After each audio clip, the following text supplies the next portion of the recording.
आदरणीय सदस्य श्री बजरंग सोनवाने जी।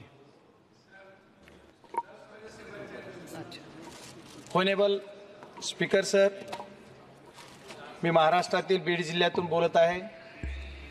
आजचा जो विषय त्या विषयावर बोलताना माझ्या निर्वाचन क्षेत्रामध्ये एअरलाईनची कुठलीही व्यवस्था नाही आहे, कुठली सुविधा नाही। या सुविधेसाठी मला माझ्या निर्वाचन क्षेत्रापासून 130 किलोमीटरपर्यंत संभाजीनगर आहे, दुसऱ्या बाजूला लातूर आहे, तिथे रेग्युलरली चालू नाही, आणि पुणे आहे 500 किलोमीटर।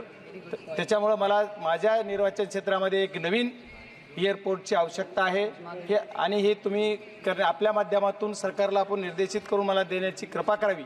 आणि आज बऱ्याच गोष्टी आपण मागतोय, सगळ्या करत असताना जगामध्ये आपला जो देश आहे ते आज आपल्याला आत्मनिर्भर आपण बनवून जगामध्ये आपली इकॉनॉमी की जास्त करायच्या आपण सर्वजण पाठीमागे लागलेलो आहोत किंवा करणार आहोत।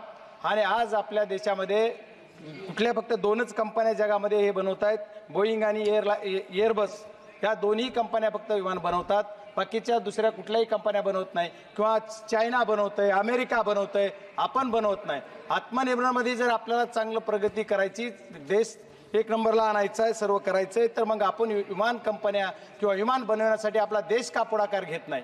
आपल्या देशानेही पुढाकार घेतला पाहिजे आणि आपण सुद्धा एअर बॅग बनवले पाहिजेत।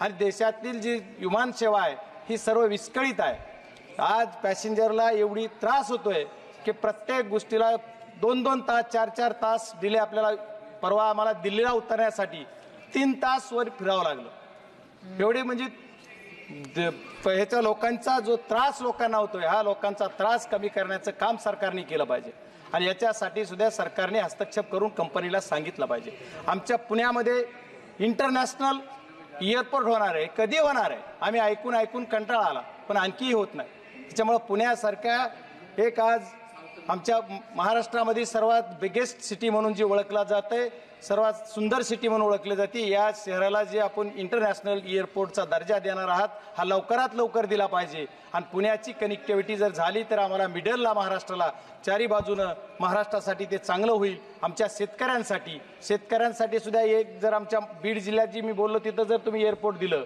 तर माझ्या लातूर असेल, धाराशिव असेल किंवा इकडनं बीड असेल, या 3 जिल्ह्यासाठी खूप चांगल्या पद्धतीची त्याची व्यवस्था होईल आणि आमच्या शेतकऱ्यांना सुद्धा विमानाचा लाभ होऊन आम्ही मुंबई असेल, पुणे असेल, दिल्लीला येऊ शकू। आम्हाला बऱ्याच जणाला दिल्लीला यायचं असतंय, दिल्लीसाठी आपल्याला विमानाच्या सेवेचा वापर करायचा असतो, पण आमच्याकडे एअरपोर्ट नाहीये। त्याच्यामुळे एअरपोर्टची सुविधा आमच्या बीडला झाली पाहिजे, ही आपल्या माध्यमातून मी सरकारला सांगू इच्छितो।